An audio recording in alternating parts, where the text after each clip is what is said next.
I'm going home to my parents. Does anyone actually say this line?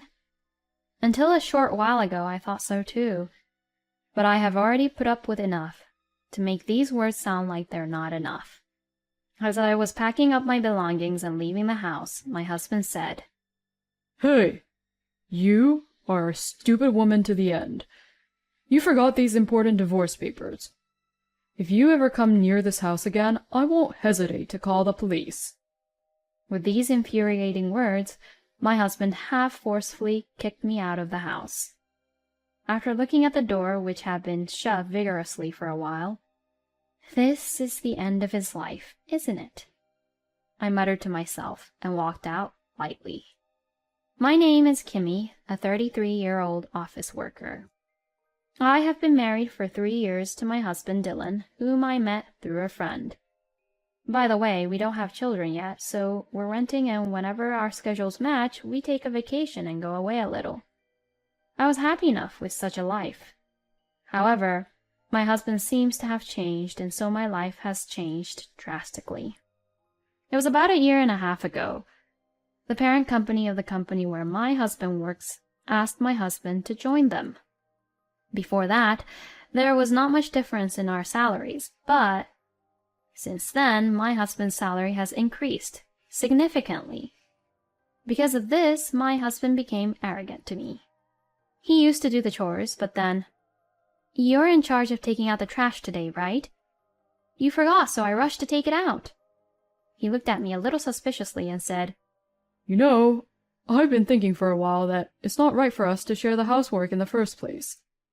I'm the one putting more money into the house, so you should take the initiative and do the house chores out of gratitude. He began to complain, saying as if something was wrong. He used to be a person who could honestly apologize when he forgot to take out the trash. I was so offended by his words that I said to him, "Well, let me tell you something too. Dylan, just because you got a raise doesn't mean you have to behave like that." At my words, he let out a huff and said, I'm not trying to be arrogant.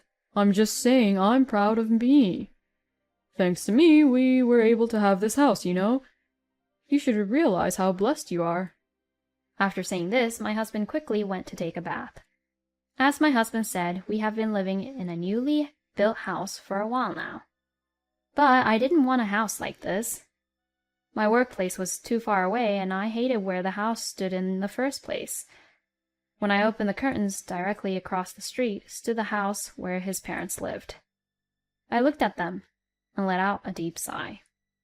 This is just like living together with your in-laws, isn't it? I muttered to myself and closed the curtains with some force. The reason why this was happening was that it had been a while since my husband had started working for the parent company. Kimmy, I've decided to build a house. At the time, we were living in a 2-bedroom apartment, which was large enough for the 2 of us. It was close to the station, and the rent was reasonable for the location, which I liked. I had never heard of my husband wanting to build a home of his own, so I was surprised. My dad and the other guys told me that if I got a pay raise, I should definitely do that. I was beginning to think that was true, and my parents were even going to put a down payment on a house. Furthermore, without even consulting me, he said that he and my parents-in-law had already gone to several construction companies for consultation. How could anyone hear such a thing and not be offended? What? Why are you making such an important decision without me? It's not like we're having a baby, and it doesn't have to be right now. I looked at him in dismay, and he said, Actually, my father has cancer. I just heard the other day, and I'm his only son, so I want to live close by in case something happens to him. When someone says something like that to me, of course, I don't want to be the devil. I couldn't say anything strongly to him anymore. Even my mother-in-law, who usually never contacted me, said, "We're getting old, aren't we? I would feel relieved and very happy if you and your husband lived nearby." She frequently contacted me like that. Incidentally, if you ask me if I like or dislike my relationship with my parents-in-law, I dislike them. They look down on people and make me feel very uncomfortable. My parents-in-law were opposed to our marriage at first. The reason was my family structure. My mother was a very toxic person, and I don't have a single good memory of her that I want to recall. After the divorce, I lived with my father, but my parents-in-law did not like that. Whatever your reasons were, you grew up with a single father, didn't you? If you have children in the future, will you be able to take care of them as a mother? My mother-in-law said this to me when we first met. At that time, my husband still has some common sense. He even told me that if I got scolded by my mother-in-law too much, we would cut off ties with her. However, when I mentioned the name of the company I worked for, her attitude changed completely. I work for a company that is not a major corporation but is well known locally. Perhaps because of this, I was paid about the same salary as my husband. I was quite disgusted by this attitude of my parents-in-law. But after that, they never nagged me about it. Still, when I visited my in-laws, Kimmy, I know you have a hard job, but isn't it time you started thinking about having children? You are over 30 years old, and when I was your age, I was doing my best to raise my kid. It was quite stressful because she would talk forever about things that I had trouble replying to. My father-in-law was a quiet man, but he had a way of assuming that housework was a woman's job, and if I tried to sit down at my parents-in-law's house for even a minute, he'd say, "Hey, if you have time to relax, shouldn't you normally ask, is there anything I can do to help you? No woman should be so thoughtless." He said something incomprehensible to me as I looked at him with a dumbfounded look. There was no way I could get along with my parents-in-law like that, and of course they continued to oppose the construction of the house. However, one thing led to another, and I decided to agree to the house. Of course, my husband and parents-in-law were delighted. And when the house was completed, my in-laws visited the house unannounced, as I had expected. It's nice to have a new house after all. It looks like you won't be using the rooms for the kids, so maybe we should sell the old house and make room for us. I listened with a wry smile to this nonsense. The wives in the neighborhood like to stand around and talk, and every morning when I go to work, a few of them get together for a little meeting. They greet me with smiles, but soon I could hear them whispering behind me. I'm sure she's having a hard time making the mortgage on their house. With those in-laws, I bet she's having a hard time. I heard them talking like that. My mother-in-law and everyone else definitely hate me, huh? I couldn't help but laugh. My husband and in-laws were taking advantage of the fact that I didn't say anything, and they were being rude more and more every day. Hey, hurry up and make dinner. Who do you think you owe your livelihood to? These words from my husband had become a daily routine. My parents-in-law would also bring up the down payment on the house. Please don't make Dylan do the housework. Thanks to Dylan and us, you have such a nice house. Don't you ever forget that. My mother-in-law said this to me over and over again as if it was her habit. One day, my husband forgot to take out the trash again. Not that he forgot, but it was completely on purpose. I told my husband, who had a blank expression on his face and was about to go to work, "You're on garbage duty today, right?" I called out to him, but my husband threw a shoehorn at me with a great force. You're the one who has to take out the trash. If you have a problem with it, you can get a divorce. My husband grinned at me, and I simply said, "Okay, then let's get a divorce. I'm going back to my parents' house." My husband's eyes widened for a moment, but then, as if he had been waiting for me to say it, he said, You said it, okay? You can't take back your words now, can you? If that's the way you want to play it, get out of here right now." I ignored my husband, who was laughing hysterically, and packed up my belongings. My husband looked at me from behind with a smirk on his face. As I was about to leave the house, he pulled something out of his bag. Hey, you are a stupid woman to the end. You forgot the important divorce papers. If you come near this house from now on, I won't hesitate to call the police. With a triumphant look on his face, he handed me the signed divorce papers. Wow, you are very well prepared. And you look so happy. It's as if you've been waiting for this moment for a long time." My husband's words made me frown a little, and he half forcefully kicked me out of the house. The door slammed shut behind him, and I looked at it for a moment. This is the end of his life, huh? I muttered to myself and walked out lightly. It was about a month later I returned to my parents' house and spent peaceful time with my father. One holiday morning, however, the intercom rang. I checked the monitor. "Dad, they're here." At my words, my father strode to the front door. "What do they want?" "So it's Dylan and his father and mother. Please come in. We don't want to stand around talking." The three of them stared at my father as he coldly told them to do so. When they entered the room and saw me, "Kimmy! You've got to be kidding me!" Dylan yelled at me. I responded, "What are you talking about?" "Oh, maybe that thing has arrived by now?" "Well, you've done things that were way out of character, you know. It's not worth it if you don't at least pay me." He must have received the certified letter from me. I smiled, but my ex-family-in-law's faces were red. Dylan, my ex-husband, said to my father, "Why didn't you tell me? As soon as the divorce was finalized, I received a relocation notice to a subsidiary company. My salary would go down considerably, and when I protested to my boss, your name came up. Don't you think it's very unprofessional to demote me for personal reasons out of your love for your daughter? Take responsibility and tell my boss to withdraw my relocation." My father sighed at my ex-husband, who was furious. "You say that you are feeling held back because of your salary. Kimmy consulted with me about it before, you know. I thought a higher salary would boost your confidence, so it was I who introduced you to your boss. I kept quiet about it because I thought it would hurt your petty pride. I still regret it, because instead of building your self-confidence, you only became a monster."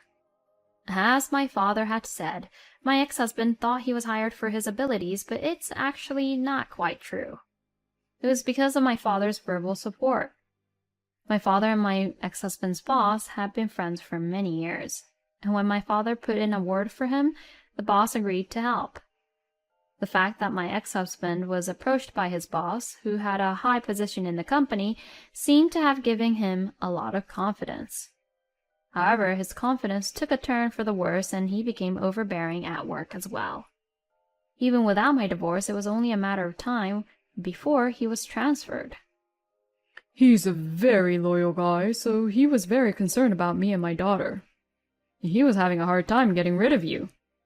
When I told him about my daughter's divorce, he was relieved.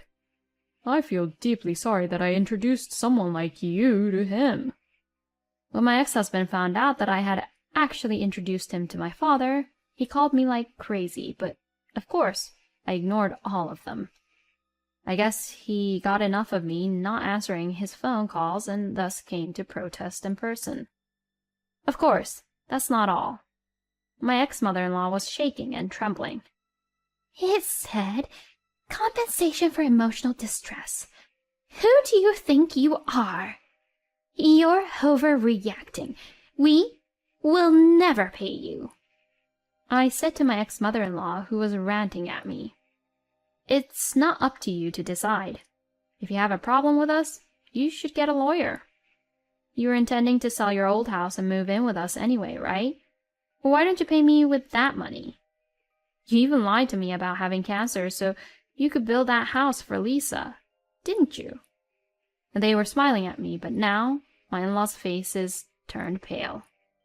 "I had always wanted to see that on your faces, you know. Did you think I didn't notice anything? Don't underestimate me." When my ex-husband started saying he wanted to build a house, I felt a certain discomfort. My ex-husband, who until then had been indifferent about his appearance, suddenly became fashionable. I immediately had an intuition, and of course suspected him of cheating on me. "I don't want to build a house where there are strange people in the neighborhood. That's why I've always been okay with renting." Now his words had become reality. Suddenly he started saying he wanted to build a house despite not wanting to previously. It's like he's asking me to doubt him. Around the same time, I started getting likes on my social media account from a woman I didn't know. This woman, she only likes the pictures with Dylan in them. Feeling creeped out, I peeked into that person's social media account. I found that it was filled with photos of her with someone who appeared to be her boyfriend, although his back was turned to the camera. But no matter how I looked at them, the other person was my ex-husband. She wrote things like, "I hope he leaves his wife soon. He was going to build a house for me," and all sorts of stuff that she fantasized about. The fact that she approached me suggests that she deliberately wanted to show me her social media account. I decided to fight looking at the social media account of this rather provocative woman named Lisa. "I heard you got remarried. Congratulations." "Oh, I see you're not with Lisa today, are you? Maybe she ran away." Even though she was the one who started the fight with me. But it's no use running away. I did some research and it turns out that Lisa, the woman with whom he had an affair, is a childhood friend of my ex-husband's. And she seems to be very close to my ex-mother-in-law, who had wanted her to marry my ex-husband for a long time. When Lisa, the cheating partner, quit her job and came back to her hometown, the two of them met up again for the first time in a long time. Lisa seemed quite taken with my ex-husband when she found out where he worked, and it turned out that she had been aggressively approaching him even though she knew he was married. It seems that Lisa was actually my ex-husband's first love, and the two of them quickly got in an affair. At that time, she still had her parents, and my ex-husband thought about quitting many times. He couldn't handle his problems, so what did he do? He talked to his parents, and his mother said, "It's easy. Divorce Kimmy and marry Lisa. Of course, I'm against such a workaholic woman. She's not even pretty." But you're thinking that if she finds out, you'll have to pay alimony and all that, won't you? So, in that case... The result of their discussion was a plan to treat me excessively harshly and kick me out of the house.